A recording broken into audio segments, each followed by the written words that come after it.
കൈ ഇങ്ങനെ കൈ റെഡി.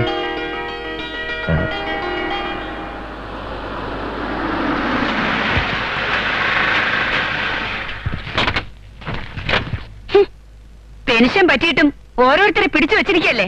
എല്ലാത്തിനും പിടിച്ചു വിടണം, എന്നാലേ പഠിക്കൂ. പിന്നെ നീ അച്ചടിച്ചിറക്കൂ മലയാള ശബ്ദം. MB എന്ന 3 അക്ഷരം തരുത്തിയിട്ടാ പത്രം ആവില്ല മോനെ. അത് പറഞ്ഞ് മനസ്സിലാക്ക്. സംസ്കാരം, സ്നേഹം, കാരുണ്യം ഇതൊന്നും വില കൊടുത്ത് വാങ്ങാൻ പറ്റുന്ന ഡിഗ്രികളല്ല. അമ്മ ഇന്നലെ വാസേട്ടനെ രാമേട്ടനെ നേർക്ക് കയറത്തില്ലേ? അതിന് വരെ അവരോട് നല്ല വാക്ക് പറയായിരുന്നില്ലേ? പണിമുടക്കി നിൽക്കുന്നവർക്ക് പായസം വിളമ്പാൻ എന്നെ കിട്ടില്ല.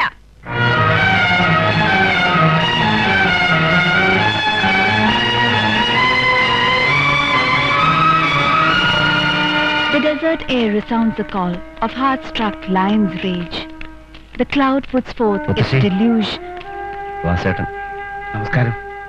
എന്താ വാര്യരെ, ഞങ്ങളോടൊക്കെ പിണങ്ങിയോ? അങ്ങനെയൊന്നും പറയരുത്. നിങ്ങളെ എങ്ങോട്ട് വിളിപ്പിച്ചത് മാപ്പ് പറയാനാ? മാപ്പ് പറയേണ്ടത് ഞങ്ങളാ. പിടിച്ചു നിർത്താൻ ഞാനും രാമൻ നായരും ഒക്കെ ആവുന്നത് നോക്കി. ചെറുപ്പക്കാരല്ലേ, അവരുടെ ചോരത്തിളപ്പ് കൊണ്ട് പറ്റിപ്പോയതാ. എല്ലാം തീർന്നു. ഇപ്പോ എല്ലാവർക്കും മനസ്താപമുണ്ട്. വാര്യരോട് പാർവതി കയർത്ത് സംസാരിച്ചു അല്ലേ? അങ്ങനെയൊന്നും പറഞ്ഞില്ല. അല്ലെങ്കിലും എനിക്കറിയരുതോ ആ ചുണ്ടി. ദേഷ്യം വന്നാൽ സ്വാതന്ത്ര്യം ഉള്ളവരോടല്ലേ കയർക്കാൻ പറ്റൂ. ക്ഷമിക്ക, ഒന്നും മനസ്സിലൊരു കരടായി കിടക്കണ്ട. രാമനായരെ, മകളുടെ കല്യാണ ഫോട്ടോയും വാർത്തയും നാളത്തെ പത്രത്തിലുണ്ടാവും. അതൊന്നും വേണ്ടായേ, ഇപ്പൊ തന്നെ മനസ്സ് നിറഞ്ഞു. പായ്പാടാ, എന്തോ ഇന്ന് എല്ലാവർക്കും ഒരു സദ്യവട്ടം തന്നെ ആയിക്കോട്ടെ. രാമേട്ടൻ പോയി എല്ലാവരും വിളിച്ചോണ്ടിരൂ. ഉച്ചയ്ക്ക് ഊണ് ഇവിടുന്നാവാം. ഓ, താങ്കൂടെ ചെല്ലേ.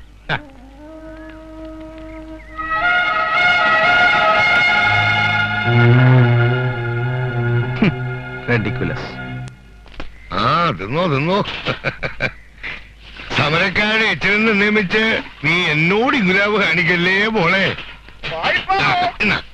പശുവിന് കോണായല്ലോ. പെണ്ണ് കേഴണ്ട.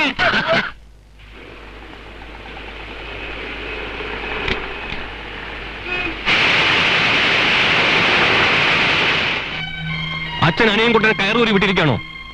കയറൂരി വിടാൻ അവൻ നാൽക്കാലിയൊന്നും അല്ലല്ലോ. എന്താ സംഗതി?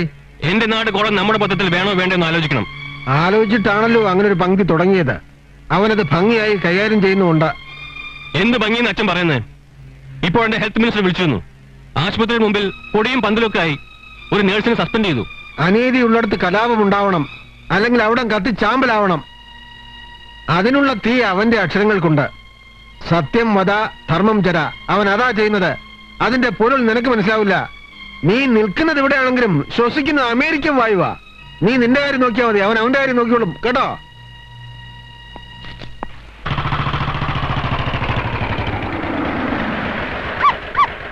നിങ്ങൾ എങ്ങോട്ടാ? Arrange marriage, love marriage. പെമ്പിള്ളാരുടെ ചർച്ചയുണ്ട്. എവിടാ മോഡറേറ്റർ, ഞാൻ ഫോട്ടോഗ്രാഫർ.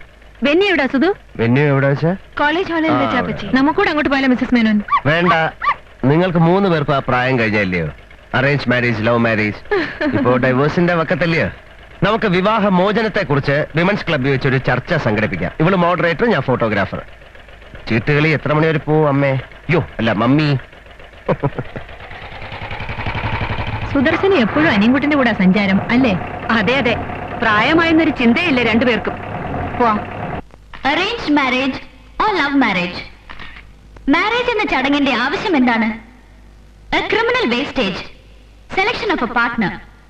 പ്രായപൂർത്തിയായ ഏതൊരു പെൺകുട്ടിക്കും അവകാശപ്പെട്ടതാണ് അവൾക്ക് ഇഷ്ടപ്പെട്ട പുരുഷന്റെ കൂടെ ജീവിക്കുക എന്നത്.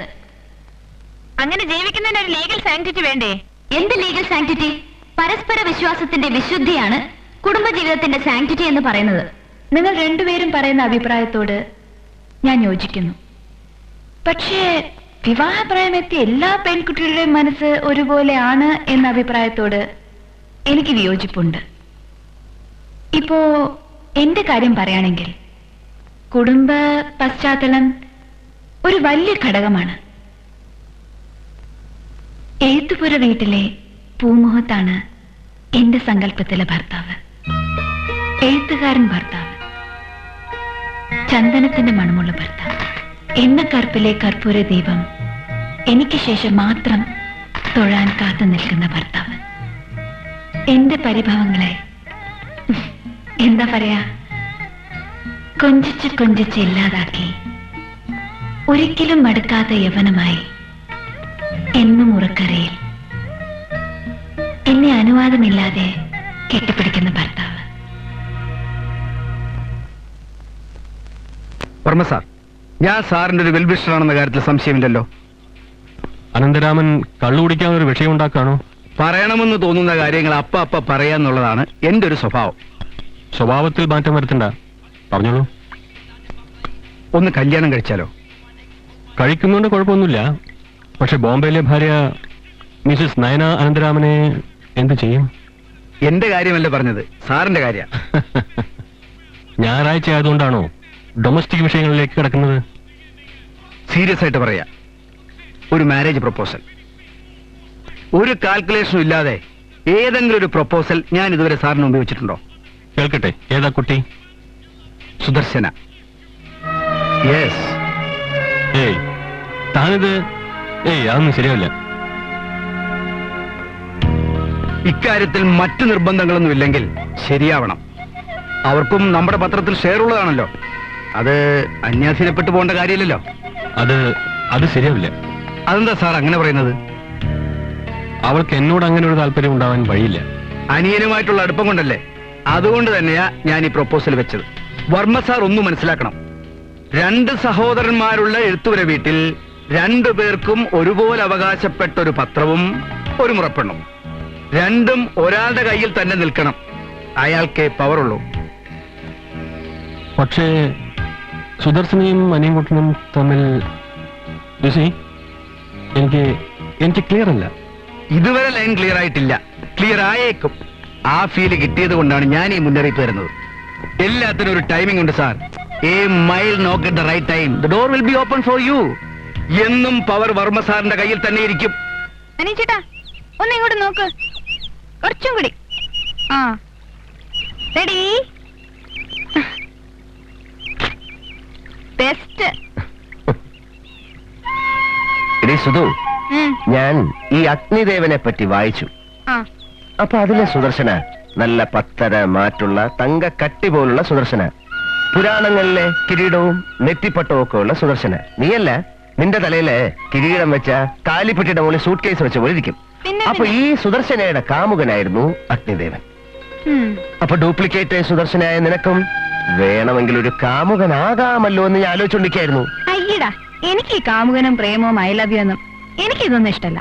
ഓഹോ, പിന്നെ നീ നിന്റെ സങ്കല്പത്തിലെ ഭർത്താവ് എണ്ണക്കറപ്പനാണെന്നോ അവന്റെ തലവഴി എണ്ണ ഒഴിച്ച് കുളിപ്പിക്കണം എന്നൊക്കെ വലിയ വാചം അടിക്കുന്നതായിട്ടല്ലോ പെമ്പിളാടുത്ത് ഇന്നലെ. അത് വാചകടി, ചർച്ചയല്ലേ? ഉയ്യോ, ചർച്ചയുടെ കാര്യം പറഞ്ഞപ്പോഴാണ് ഞാൻ ഓർത്തത്. ഇന്നലെ ഞാൻ നിന്നെ വീട്ടിൽ കൊണ്ടുവിട്ടിട്ട് തിരിച്ചു ചെന്നപ്പോ എല്ലാരും കിടന്ന് ഉറക്കമായി. മേശപ്പുറത്ത് കഞ്ഞിയും വയറും കുന്തമൊക്കെ വെച്ചിട്ടുണ്ട്. ഞാനതെല്ലാം കൂടെ കലക്കി കുടിച്ചിട്ട് പാത്രം കഴുകി ഷെൽഫി വെച്ചു. എല്ലാം ഞാൻ ഒറ്റയ്ക്കാണ് ചെയ്തത്. പക്ഷെ ആളില്ല അവിടെ, ഞാൻ തനിച്ചേ ഉള്ളൂ. പാവം ഞാൻ. എന്നിട്ട് ഞാൻ കിടന്ന് ഉറക്കമായില്ല. എന്താ ഞാന് ലൈറ്റ് ഓഫ് ചെയ്തില്ലേ? അതാ ഈ പറഞ്ഞു വരുന്നത്. ലൈറ്റ് ഓഫ് ചെയ്തപ്പോഴാ പ്രശ്നം. കണ്ണടച്ച് കാണും. ഇല്ല, കണ്ണടച്ചു പോലും കാണത്തില്ലെന്നാ തോന്നുന്നത്. ചുമ്മാ ഓരോരുത്തർ ഇങ്ങോട്ട് കയറിയോ ചോദിക്കല്ലേ, ഇയാൾ എന്താ ഇങ്ങനെ ചുമ്മാ കിടന്നുറങ്ങിയാ മതിയോ? പ്രേമിക്കൊന്നും വേണ്ടായോ? അനിയൻ കുട്ടാ പ്രേമിക്കണ്ടേ, അനിയൻ ചേട്ടാ പ്രേമിക്കണ്ടേ എന്ന് പറഞ്ഞ വലിയ ബഹളം. എന്താ ഇങ്ങനെ അറിയില്ലേ? ഇതിനു മുമ്പ് എനിക്കിങ്ങനെ ഉണ്ടായിട്ടേ ഇല്ല. മാറ്റിയെടുക്കണമല്ലോ. അതിനിപ്പോ എന്താ ഒരു വഴി? പെണ്ണ് കെട്ടണം. എനിക്ക് ചെറിയൊരു പ്രോബ്ലം ഉണ്ട്. എനിക്ക് പരിചയമില്ലാത്ത പെണ്ണുങ്ങളെ കെട്ടുക എന്ന് വെച്ചാൽ ഭയങ്കര പ്രയാസമുള്ള കാര്യമാണ്. ഇപ്പോ നിന്റെ കാര്യം തന്നെ ഞാൻ പറയാം. നീ ഇപ്പൊ നമ്മുടെ അടുത്ത വീട്ടിലെ ആനക്കാരന്റെ മോളോ, തയ്യൽ ടീച്ചറോ, അല്ലെങ്കിൽ ടൈപ്പോ, ഇനി പാരലൽ കോളേജ് തോറ്റ് കിടക്കുന്ന പെണ്ണാണെങ്കിൽ പോലും മുടിഞ്ഞു പോട്ടെ എന്ന് പറഞ്ഞ് ഞാൻ കയറി കെട്ടിയേനെ. അടുത്തറിയാമല്ലോ. അനിയൻ ചേട്ടൻ ഇപ്പൊ തന്നെ കെട്ടണമെങ്കിൽ ഞാൻ നല്ലൊരു പെൺകുട്ടി അന്വേഷിച്ച് മുത്തശ്ശിയുമായി വിശദമായ ഒരു ചർച്ച നടത്തി തീരുമാനം അറിയിക്കാം. വേണ്ട, നിന്റെ ചർച്ച വെറും വാചകമടി ആയതുകൊണ്ട് മുത്തശ്ശിയുമായി ഞാൻ വിശദമായ ഒരു ചർച്ച നടത്തി വളരെ സ്ട്രോങ് ആയ ഒരു തീരുമാനം നിന്നെ അറിയിക്കാം. അതുവരെ ഞാൻ ലൈറ്റ് ഓഫ് ചെയ്ത് കിടന്നോളാം. നീ കണ്ണടച്ചു കിടന്നോ. കേറ. എന്നാ നിന്നെ സ്വനഗ്രാഹി.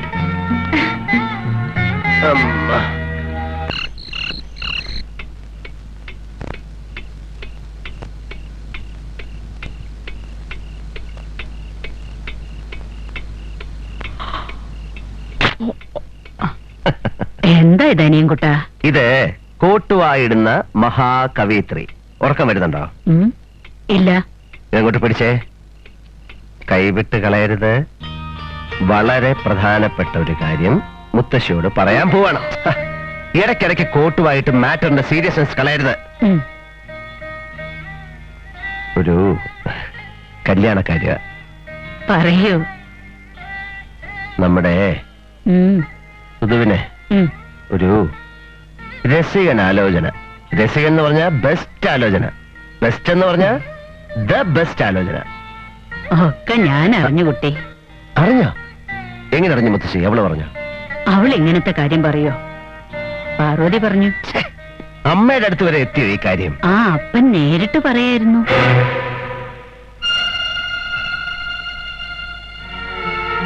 അപ്പേട്ടൻ നിനക്ക് വിശ്വസിക്കാൻ പറ്റണില്ല അല്ലേ? നമ്മുടെ സുധുവിനെ അവൻ ഇഷ്ടപ്പെടുക എന്ന് വെച്ചാ ഞാൻ ഇക്കാര്യം എങ്ങനെ അവനോട് പറയുമെന്ന് ആലോചിച്ചിരിക്കുകയായിരുന്നു. അവളെ എന്നെ ഏൽപ്പിച്ചിട്ടാ എന്റെ മോൻ പോയത്. അവന്റെ ഏറ്റവും വലിയ ആഗ്രഹമായിരുന്നു. എന്റെയും. വിഷ്ണുമായി രക്ഷിച്ചു. നീ എന്താ ആലോചിക്കണേ? ഒന്നുമില്ല. എനിക്ക് ആദ്യം ഇത് മുത്തശ്ശിയോട് പറയാൻ പറ്റിയില്ലല്ലോ എന്ന് ആലോചിക്കായിരുന്നു. ഒരുപാട് താമസിച്ചു. ഞാൻ കിടക്കട്ടെ.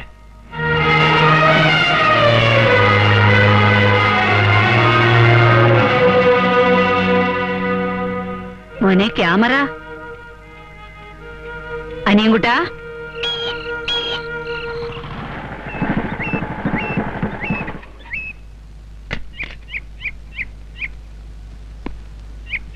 എന്താ അമ്മായി? എന്തിനാ വിളിപ്പിച്ചേ? എനിക്ക് ഒരു കൂട്ടം പറയാനുണ്ട്. ആ കുഞ്ഞിരിക്ക്. വേണ്ട. എന്താ ഉണ്ടായേ? വല്യമ്പുരാട്ടി ഇന്നലെ എന്നെ വിളിപ്പിച്ച് സുധുവിന് ഏട്ട കുഞ്ഞിനെ കൊണ്ട് കെട്ടിക്കണമെന്ന് പറഞ്ഞു. കുഞ്ഞിന്റെ അമ്മാവന്റെയും വലിയ ആഗ്രഹമായിരുന്നു അത്. എനിക്കത് പറയാനുള്ള യോഗ്യതയും അവകാശമുണ്ടോ? കുഞ്ഞ് വിളക്കിൽ തിരി താഴ്ത്തുന്നത് പോലെ എല്ലാം മനസ്സിലൊതുക്കി കഴിയുമ്പോഴാ ഇന്നലെ വല്യമ്പുരാട്ടി വിളിച്ചത് പറഞ്ഞത്. അത് നല്ല കാര്യമല്ലേ അമ്മായി? അപ്പൊ കരയാ വേണ്ട? അവള് സമ്മതിക്കുന്നില്ല കുഞ്ഞ്. എന്താ കാര്യം? അവൾക്ക് താല്പര്യമില്ലത്രേ. കുഞ്ഞ് അവളെ പറഞ്ഞൊന്ന് സമ്മതിപ്പിക്കണം. കുഞ്ഞ് പറഞ്ഞാലേ അവള് കേൾക്കൂ. അത്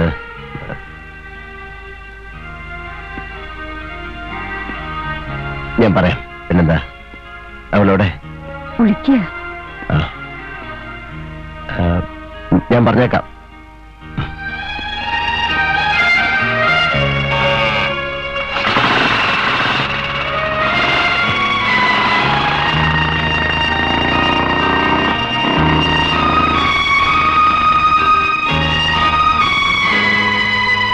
സ്നേഹമുള്ള തൊഴിലാളി സുഹൃത്തുക്കളെ, നിങ്ങൾക്ക് എന്റെ വിനീതമായ നമസ്കാരം. അണ്ണനത് അറിഞ്ഞു കാണില്ല. ഇവിടെ വന്നപ്പോഴാ എല്ലാരും അറിയുന്നത്. ഞാൻ വന്നപ്പോ അനന്തരാമൻ സാർ 4-5 പേരെ കൊണ്ട് കസേര പെറുക്കിടിക്കുന്നു. എന്തേലും തന്നു ഒരെണ്ണം കൊണ്ടിടാൻ. ഈ സ്ഥാപനത്തിൽ നിന്ന് പെൻഷൻ പറ്റി വളരെ കാലമായിട്ടും ഈ സ്ഥാപനത്തിൽ തന്നെ എന്താ ഇവിടെ മീറ്റിംഗ്? പ്രവർത്തിച്ച നമ്മുടെ വാസുവിനെ പറഞ്ഞേക്കാൻ പോവുക. ഞാൻ ഇവിടെ രേഖപ്പെടുത്തട്ടെ. എല്ലാവിധ ആനുകൂല്യങ്ങളും നൽകിയാണ് അദ്ദേഹത്തെ യാത്രയാക്കുന്നത്. നിങ്ങൾക്ക് എല്ലാവർക്കും നല്ലതുപോലെ അറിയാവുന്ന ശ്രീ വാസുദേവ വാര്യരെ കുറിച്ച് ഞാൻ കൂടുതലൊന്നും പറയേണ്ടതില്ലല്ലോ. അദ്ദേഹത്തിന് ഞാൻ സർവമംഗളങ്ങളും നേരുന്നു. നമ്മുടെ വകയായി ഈ ഉപഹാരം സ്വീകരിക്കുവാൻ ഞാൻ ശ്രീ വാസുദേവ വാര്യരെ ക്ഷണിക്കുന്നു. അമ്മ കൊടുത്തേക്കും. വേണ്ട, നീ കൊടുത്താ മതി.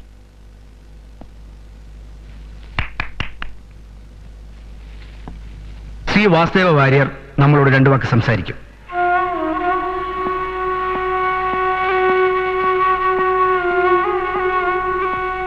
തീർത്ഥാടനത്തിനാണെങ്കിൽ പോലും എന്നേക്കുമായി തറവാട് വിട്ടിറങ്ങേണ്ടി വരുമ്പോ ഏത് യോഗിയുടെയും മനസ്സൊന്ന് പിടയ്ക്കും. ആ പിടപ്പ് ഞാനിപ്പോഴനുഭവിക്കുകയാണ്. ഒന്നും പറയാൻ കഴിയുന്നില്ല. എനിക്ക് ആരോടും പരിഭവമില്ല. എല്ലാവരും നന്നായിരിക്കണം.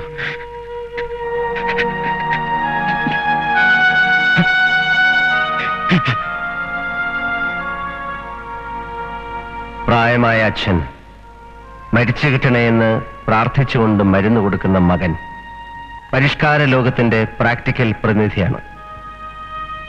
നല്ല മനുഷ്യർക്ക് പരിഷ്കാരമല്ല, സംസ്കാരമാണ് വലുത്. ഈ കെട്ടിടത്തിൽ നിന്ന് വാസുവേട്ടൻ പോകുന്നുള്ളൂ. എന്റെ മനസ്സിൽ നിന്ന് വാസുവേട്ടനെ ഞാൻ ഒരിക്കലും പറഞ്ഞയക്കില്ല. കുഞ്ഞെ,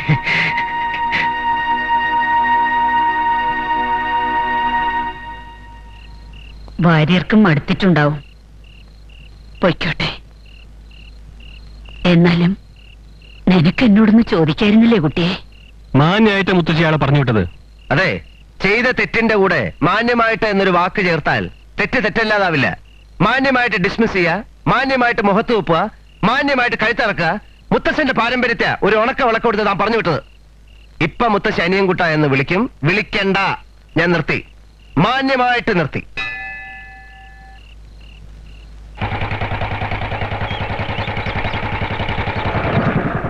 ₹40,150 വിത്ത് എക്സ്ട്രാ ഫിറ്റിംഗ്സ്. ഒരൊറ്റ ചെക്കിൽ എഴുതി തള്ളി അപ്പേട്ടൻ.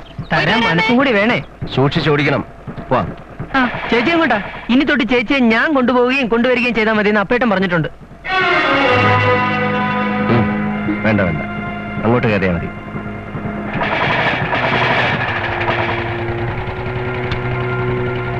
ചേച്ചി, ഒരു ജനത സ്വയം താഴാൻ ഇഷ്ടപ്പെടാത്തത് കൊണ്ടാണ് വേലിതന്റെ വിളവ് തിന്നുന്ന ഈ ഭരണാഭാസം പിഴുതെറിയേണ്ട സമയം അതിക്രമിച്ചിരിക്കുന്നു. എഴുതി കഴിഞ്ഞോ? സർ, ടൈറ്റിൽ എഴുതിക്കോ. നിയമസഭയും ഭരണാഭാസവും. നേരത്തെ എഴുതുന്ന എഡിറ്റോറിയൽ മാറ്റി ഇത് കമ്പോസ് ചെയ്തേക്ക്. വനം വകുപ്പ് മന്ത്രിയെയും ഹെൽത്ത് മിനിസ്റ്ററെയും ഡയറക്റ്റായി അറ്റാക്ക് ചെയ്തിരിക്കുക.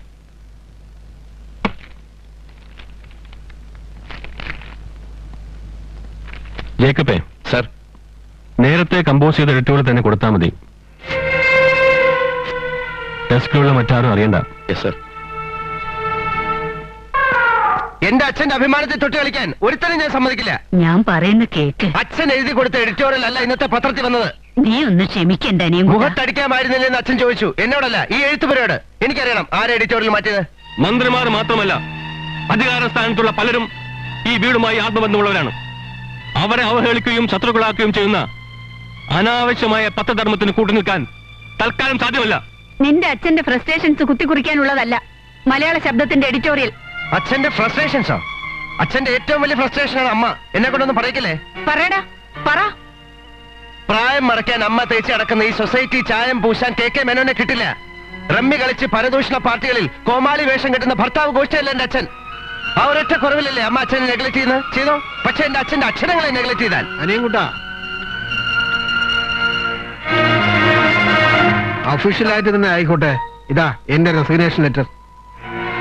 ആപ്ലിക്കേഷൻ ഫാറം പൂരിപ്പിച്ചു കൊടുത്തല്ല ഞാൻ മലയാള ശബ്ദത്തിന്റെ പത്രാധിപരായത്. നിന്റെ അമ്മയെയും മലയാള ശബ്ദത്തെയും ഒന്നിച്ച ഈ അക്ഷരത്തിന്റെ ദേവി എന്നെ ഏൽപ്പിച്ചത്. മതിയായി അമ്മേ. നമ്മുടെ പത്രമാഫീസിൽ ഒരു പുരാവസ്തുവായിരിക്കാൻ കെ മേനോന് വയ്യ. ഇതാ വാങ്ങിക്കേ. അച്ഛാ, അപ്പേട്ടനൊരു വിവരക്കേട് കാണിച്ചു എന്ന് വെച്ച് പെട്ടെന്ന് ഇങ്ങനെ ഒരു തീരുമാനം എടുക്കരുത്. പെട്ടെന്നെടുത്ത തീരുമാനമല്ല മോനെ. ദിവസങ്ങളായി ഞാനിത് ചിന്തിച്ചു തുടങ്ങിയിട്ട്. മുത്തശ്ശി ഒന്ന് പറ. ഞാനൊന്നും പറയില്ല. മേനോൻ എനിക്കറിയാം. അച്ഛാ പ്ലീസ് അച്ഛാ, ഒന്ന് പറയടോ അച്ഛനോട്. ഇത് വീട്ടുകാരെയല്ല, ഓഫീസുകാരെയാ. എനിക്കൊന്നും പറയാനില്ല.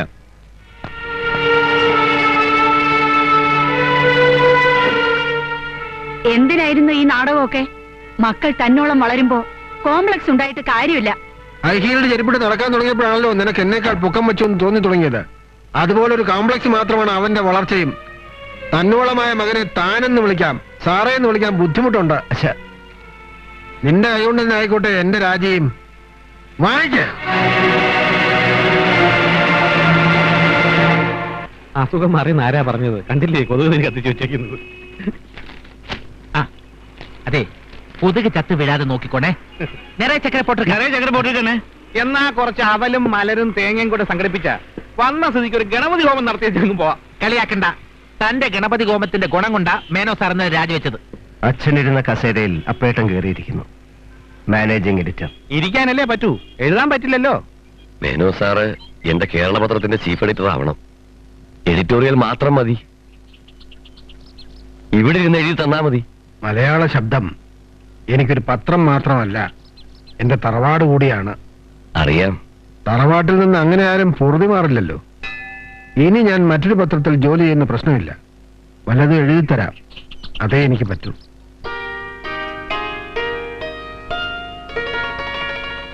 ഇതൊന്നും വേണ്ടിയിരുന്നില്ല അപ്പച്ചി. എനിക്കിതൊന്നും ഇഷ്ടല്ല. നീ ഇനി നിന്റെ കാര്യം മാത്രം ചിന്തിച്ചാ പോരല്ലോ, അപ്പന്റെ സ്റ്റാറ്റസ് കൂടെ നോക്കണം. ഹാ, അതൊക്കെ കഴുത്തി കിടക്കട്ടെ, എന്തിനാ ഊരി മാറ്റുന്നത്? പെൺകുട്ടികളുടെ ആഭരണം അവരുടെ സ്വഭാവം തന്നെയാ. അപ്പച്ചി, ആ, കല്യാണക്കുറി അടിച്ചോ? ഇന്ന് അടിച്ചു കിട്ടും. ആ. നിന്റെ വിവാഹം നടത്തിയ പോലെ വിഷ്ണുമായയുടെ മുമ്പിൽ ഇവൾക്കും പന്തലിടാം. നിയമസഭയും ഭരണാഭാസവും. മലയാള ശബ്ദത്തിന് വേണ്ടി ഞാൻ എഴുതിയ എഡിറ്റോറിയല. അത് അതിൽ അച്ചടിച്ച് വന്നില്ല. ഞാൻ എഴുതിയതൊന്നും ഇന്ന് വരെ അച്ചടിക്കാതെ വന്നിട്ടില്ല. വർക്കിയുടെ കേരള പത്രത്തിൽ അച്ചടിച്ച് വരണമെന്നായിരിക്കും. ആയിക്കോട്ടെ. ഞങ്ങൾക്കിത് മഹാഭാഗ്യമാണ്. മിസ്റ്റർ വർക്കി, നിങ്ങളുടെ പത്രത്തിന്റെ ഡിസ്കഷനും ബിസിനസ്സും ഒക്കെ നിങ്ങളുടെ ഓഫീസിൽ വെച്ച് ആയിക്കോണം. അമ്മേ, എന്താ അമ്മയ്ക്ക്? അച്ഛനും മോനും കൂടെ എന്നെ തോൽപ്പിക്കാൻ നോക്കുകയല്ലേ? നീ കാര്യം മനസ്സിലാക്കാനാണ് സംസാരിക്കുന്നത്. എനിക്കെല്ലാം മനസ്സിലായി. ഈ വീട്ടിൽ 2 പത്രം ഓഫീസ് പറ്റില്ല, ഞാൻ സമ്മതിക്കില്ല.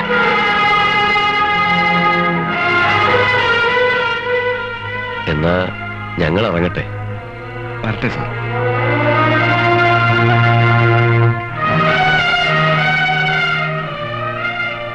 ഈ വീട്ടിൽ നിന്ന് ഞാൻ മാറിത്തരണമെന്ന് പറയാൻ ഇതിൽ കൂടുതൽ നല്ല ഭാഷ ഇല്ല, അല്ലേ മോനെ?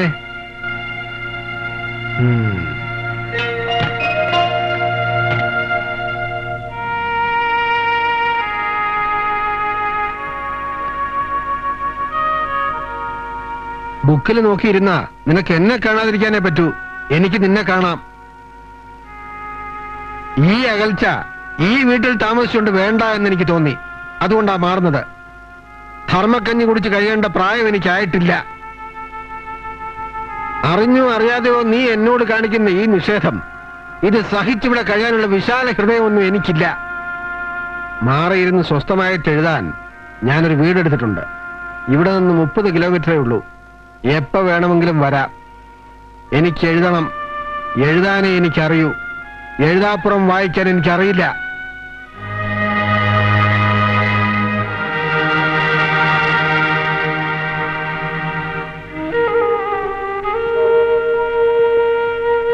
മേനോൻ ഇറങ്ങല്ലേ? ആഹാരത്തിന്റെ കാര്യമൊക്കെ എങ്ങനെയാ? എനിക്ക് എന്തെങ്കിലും കഴിച്ചാൽ പോരെ? വർക്കി ഒരാളെ ഏർപ്പാടാക്കിയിട്ടുണ്ട്. അനുവാദം ചോദിക്കാതിരുന്നത് അനാദരവായിട്ട് തോന്നരുത്. ചോദിച്ചാൽ തരില്ലെന്ന് എനിക്കറിയാം. എഴുത്ത് നടക്കട്ടെ, അതെവിടെയായാലും എന്താ. എഴുതാൻ കഴിഞ്ഞ അത് തന്നെയാ പുണ്യം. എന്റെ വിഷ്ണുമായേ,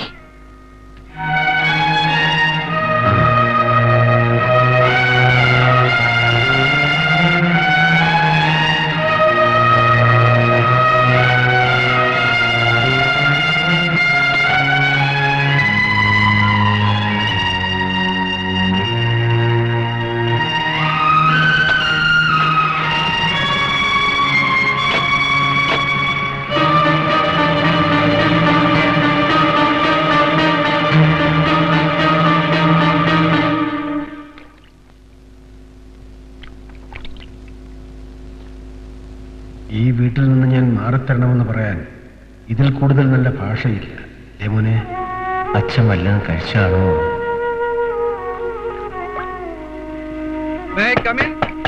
yes, come in.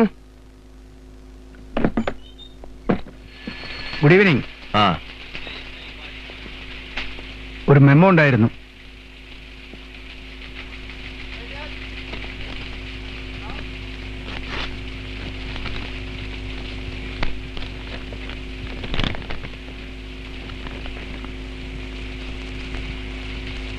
This is just an official formality. Employment രജിസ്റ്ററിലെ റെക്കോർഡ്സ് എല്ലാം ഓർഡറിലാക്കിക്കൊണ്ടിരിക്കുകയാണ്. മറ്റുള്ളവരുടെ ക്വാളിഫിക്കേഷനുമായിട്ട് കമ്പയർ ചെയ്യുമ്പോൾ പ്രൂഫ് റീഡറായിട്ട് അവിടെ പോയി ഇരിക്കണമെന്നല്ല, റെക്കോർഡ്സിൽ എങ്ങനെ പറ്റൂ. മെമ്മോ റിസീവ് ചെയ്തതായിട്ട് ഈ രജിസ്റ്ററിലൊന്ന് ഒപ്പിട്ടാൽ നിന്റെ അച്ഛൻ വീട്ടിൽ കൊണ്ടു കൊടുക്കടാ മെമ്മോ. ഞാനാണെന്ന് വിചാരിച്ചടാ ബാസ്റ്റേഡ്. Get out.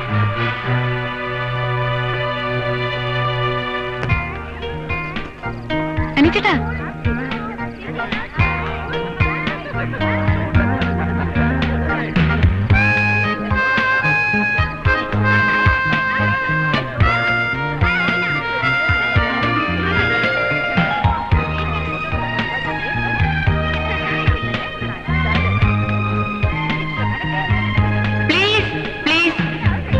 ഒരു ഇൻഫോർമൽ അനൗൺസ്മെന്റ് നടത്തിക്കോട്ടെ.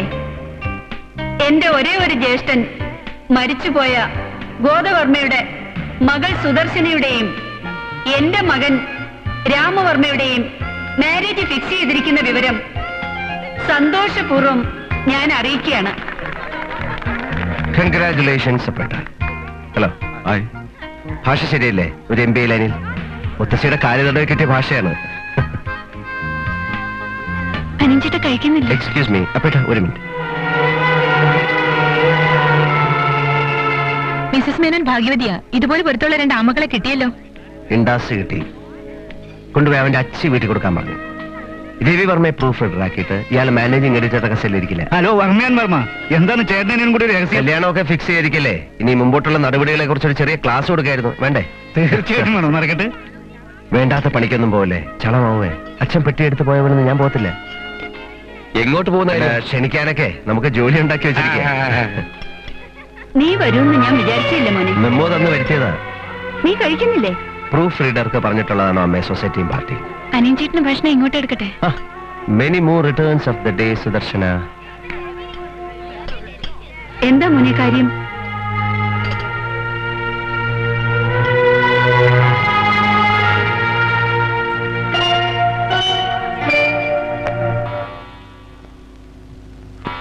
നീ പോയി കിടന്നോ.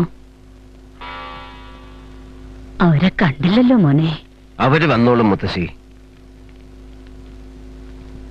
ഇന്ന് ശരിക്കും സുധുവിന്റെ പിറന്നാളാണോ? ഓ, ആണ്ട് പിറന്നാളൊന്നുമല്ല, പക്ക പിറന്നാളാ.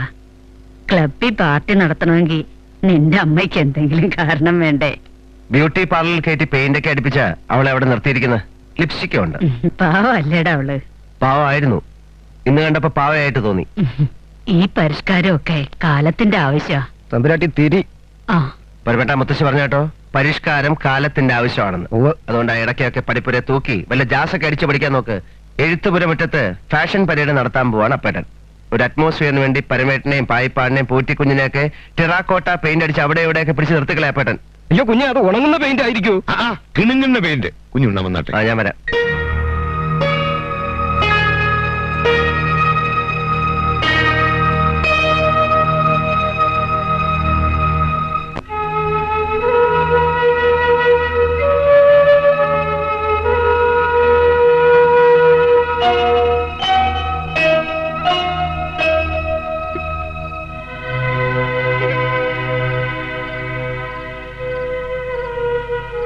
ഒഴിഞ്ഞു മാറിയതാ. വെറുതെ എന്നെ ഇറിറ്റേറ്റ് ചെയ്യില്ലേ? ഞാൻ എന്ത് തെറ്റ് ചെയ്തിട്ടാ അനിഞ്ചേട്ട എന്നോട് ഇങ്ങനെ പെരുമാറുന്നത്? എത്ര ദിവസമായി അനിഞ്ചേട്ട എന്നോട് മിണ്ടിട്ടെന്ന് അറിയാമോ? എന്താ സുദർശനെ, സുഖമാണോ? ഇങ്ങനെ മിണ്ടിയാ മതിയോ? അനിഞ്ചേട്ടന്റെ മനസ്സിൽ എന്തുണ്ട്? അത് എങ്ങനെയൊക്കെ പറയുന്നത്? എന്നെ ഇറിറ്റേറ്റ് ചെയ്യരുത്. ഞാൻ നേരത്തെ നിന്നോട് പറഞ്ഞു. ഞാൻ എന്ത് ഇറിറ്റേറ്റ് ചെയ്തു അനിഞ്ചേട്ട?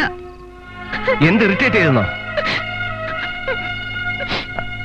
ആരോട് ചോദിച്ചിട്ടാടി നീ ലിപ്സ്റ്റിക് ഇട്ട്?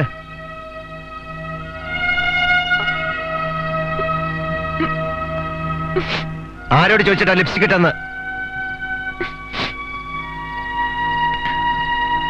അപ്പച്ചിയാ പറഞ്ഞു ഇങ്ങനെയൊക്കെ വേണമെന്ന്. ഓഹോ, ഒരു അപ്പച്ചയും മരുമോളും. ഈ മോന്തയ്ക്ക് എന്തോന്നാ തേച്ച് വെച്ചിരിക്കുന്നത്?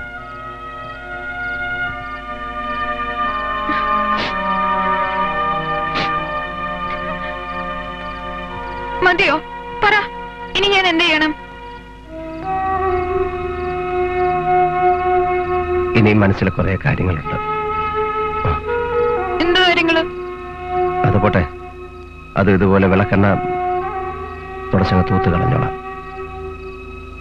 ഇടി നാണമില്ലല്ലോടി, പക്ക പിറന്നാൾ ആണ്ട് പിറന്നാളാന്ന് പറഞ്ഞോണ്ട് നാട്ടുകാരെ കളിപ്പിക്കാൻ.